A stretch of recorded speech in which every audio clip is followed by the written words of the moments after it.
Assalamualaikum warahmatullahi wabarakatuh.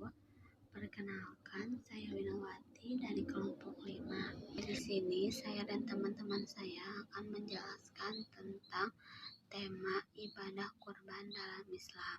Seperti yang kalian ketahui, apa itu kurban? Nah, saya sedikit menjelaskan pengertian kurban. Kata kurban berasal dari bahasa Arab, yaitu qariba, yang berarti dekat atau mendekat diri kepada Allah Subhanahu wa Ta'ala dengan mengerjakan sebagai perintahnya. Kurban juga dikenal juga istilah udhiyah, yang merupakan nama untuk hewan kurban yang disembelih pada hari raya kurban. Selain itu, terdapat juga kata tadhiyah digunakan sebagai makna berkurban atau melakukan kurban. Nah, selanjutnya, kurban juga merupakan virtual ibadah yang dilaksanakan oleh umat Islam. Pada hari raya kurban dilakukan penyembelih binatang ternak untuk dipersembahkan kepada Allah.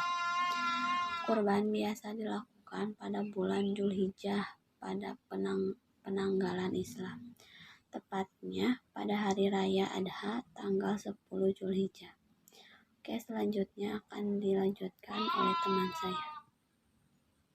Menyembelih hewan kurban hukumnya sunnah muakkad, di mana sunnah muakkad ini berarti ibadah yang dianjurkan dengan penekanan yang kuat atau hampir mendekati wajib. Dalam ketentuan kurban, binatang yang boleh disembelih adalah binatang ternak seperti domba, kambing, sapi, dan unta. Selain itu, seperti burung, ayam tidak diperbolehkan untuk sebagai binatang kurban. Nah, untuk satu ekor sapi ataupun unta itu bisa digunakan sebagai 7 orang untuk berkurban, baik dalam satu keluarga maupun tidak. Sedangkan kambing itu hanya diperuntuk 1 orang saja. Assalamualaikum warahmatullahi wabarakatuh. Perkenalkan, nama saya Sabrina. Di sini saya akan menjelaskan tentang syarat sah hewan kurban dan juga hal apa saja yang membatalkan hewan kurban. Yang pertama ada syarat sah hewan kurban. Sebelum kita memilih hewan kurban, pastinya kita mencari tahu dulu syarat sah apa yang bisa membuat syah hewan kurban tersebut. Yang pertama yaitu ada domba yang digunakan untuk berkurban harus berumur lebih atau sama dengan usia 1 tahun sempurna dan memasuki tahun yang kedua. Yang kedua yaitu ada kambing dinyatakan sah apabila sudah berumur 2 tahun sempurna dan memasuki tahun yang ketiga. Yang selanjutnya yaitu yang terakhir ada sapi untuk berkurban sah ketika sudah berumur 2 tahun sempurna dan memasuki tahun yang ketiga. Selanjutnya ada tentang hal yang menyebabkan hewan kurban tidak sah. Yang pertama ada hewan yang salah satu matanya buta atau cacat. Jadi ketika kita akan berkurban, hewan yang kita gunakan harus memiliki anggota tubuh yang sempurna, dari matanya atau dari badannya tidak ada yang cacat sama sekali. Yang kedua ada binatang pincang pada salah satu kakinya. Jadi jika hewan tersebut pincang, kita tidak boleh menggunakan hewan tersebut untuk berkurban, karena jika digunakan hewan tersebut akan menyebabkan kurban kita itu tidak sah. Yang ketiga ada hewan yang sakit dan sangat kurus. Jadi ketika kita berkurban, kita harus melihat dulu hewan tersebut sedang sakitkah atau badannya terlihat kurus. Maka jika hal itu terjadi pada hewan tersebut tidak boleh digunakan untuk berkurban. Yang terakhir ada binatang yang terputus sebagian atau seluruh telinganya, serta bagian atau seluruh ekornya.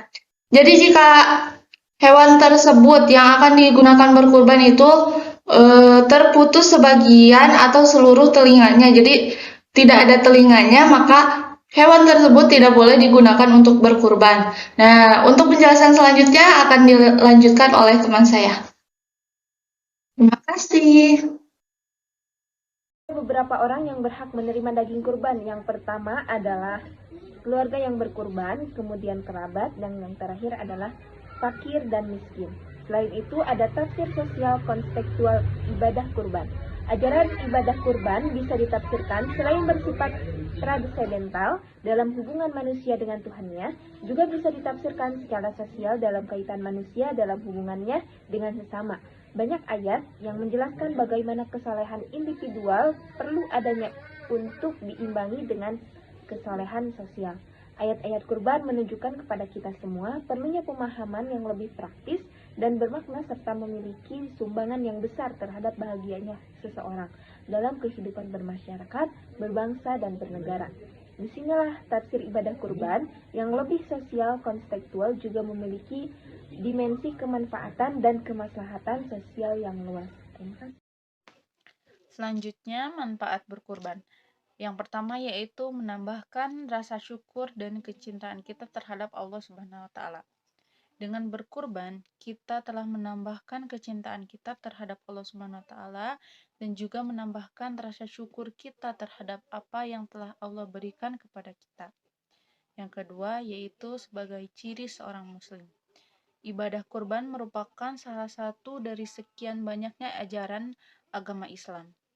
Maka dari itu, dengan berkurban merupakan salah satu ciri bahwa kita adalah seorang muslim. Yang ketiga, yaitu menambahkan rasa peduli kita terhadap sesama. Berkurban bukan hanya sekedar menyembelih hewan saja, tetapi tentang berbagi dengan sesama. Berbagi dengan orang yang kurang mampu, sehingga mereka dapat merasakan nikmatnya makan daging yang bahkan jarang mereka makan atau bahkan tidak pernah mereka makan. Manfaat berkurban yang keempat yaitu sebagai bekal di hari akhir. Dengan kita berkurban, kita telah memiliki bekal di hari akhir nanti, karena pahala berkurban itu sangat besar. Tapi hanya bagi mereka yang ikhlas berkurban karena Allah Subhanahu wa taala. Yang kelima yaitu mendapatkan ampunan. Dengan berkurban akan menolong kita memperoleh ampunan dari Allah Subhanahu wa taala. Yang keenam, membersihkan harta dan jiwa. Berkurban merupakan salah satu dari ibadah yang disukai dan dimuliakan oleh Allah Subhanahu wa taala. Dengan berkurban, kita tidak hanya mendapatkan momen berbagi saja, tetapi kita telah membersihkan jiwa kita dari penyakit hati seperti pelit dan dengki, juga membersihkan harta kita dari yang bukan haknya. Ketujuh, kemudahan di hari akhir. Hewan yang kita sembelih akan menolong kita di hari akhir nanti karena keikhlasan kita dalam berkurban. Yang kedelapan, mempererat silaturahmi. Dengan berkurban, kita akan mempererat silaturahmi antar saudara, tetangga, dan juga kerabat. Hubungan antara yang berkurban dan penerima kurban akan semakin baik dan semakin erat. Manfaat berkurban yang kesembilan yaitu hidup menjadi lebih berkah, dan yang kesepuluh yaitu meneladani Nabi Ibrahim alaihissalam. Berkurban merupakan salah satu keteladanan Nabi Ibrahim alaihissalam, yaitu bentuk kecintaan Nabi Ibrahim yang paling tinggi terhadap Allah Subhanahu wa taala. Sekian presentasi dari kelompok 5 mengenai ibadah kurban dalam ajaran Islam. Kurang lebihnya mohon maaf. Wassalamualaikum warahmatullahi wabarakatuh.